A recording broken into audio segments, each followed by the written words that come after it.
Hello guys, naislukit yung kaliwa ko guys. Ano tayo, accident tayo nung Lunes. Careless yung van. Ay ako nakauna. Kung umuna tapos umavertex siya. Nag-swerving siya pa kanan. Yun, sinagi niya ako sa kanyang bandang kanan tagiliran Siyempre, tumama ako doon. Kaya nag-ikis yung motor ko. Nasimplang ako. So, buti na na-apply ko pa rin yung pullings. Side pulling ko. So, yun. Yan, nabot. Ito na itukod ko to. Ito yung inano ko eh.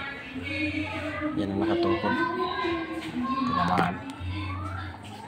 Pinahilot ko na 3 beses. 2 beses. Pangatlo na ngayon pala. Ito masakit sa giliran ko eh. So yun guys, medyo malungkot. So nauna, Panginoon talaga ang nagsave sa atin. Para yung kalaman natin konti ay nakatulong din para di tayo ma-damage ng gusto. So yun medyo mag-ingat talaga yung mga driver kung ano mapatakbo walang pakundangan. So mag-swerving ka, dapat hindi ka mag-swerving dapat para di ka disgrasya ng kapwa mo kapwa mo nagda-drive. So yun lang ang paabot ko, pero siyempre pinatawad ko na rin kasi hindi naman tayo talaga hindi naman tayo taong mapagsamantala. Kasi nga binibigyan niya akong pera pero hindi ko tinatanggap. So, nag-abot din siya.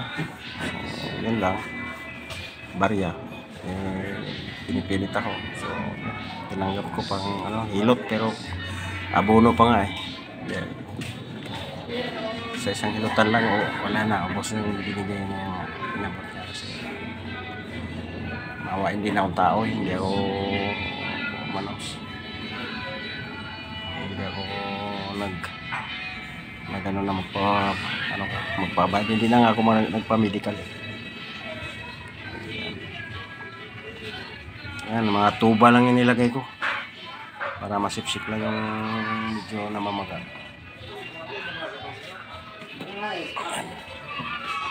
Nung Lunes to guys, nasagi tayo guys. Thank you Lord sa pag mo sa akin. Hindi tayo napuhan. Yan lang guys, ang update natin ngayon.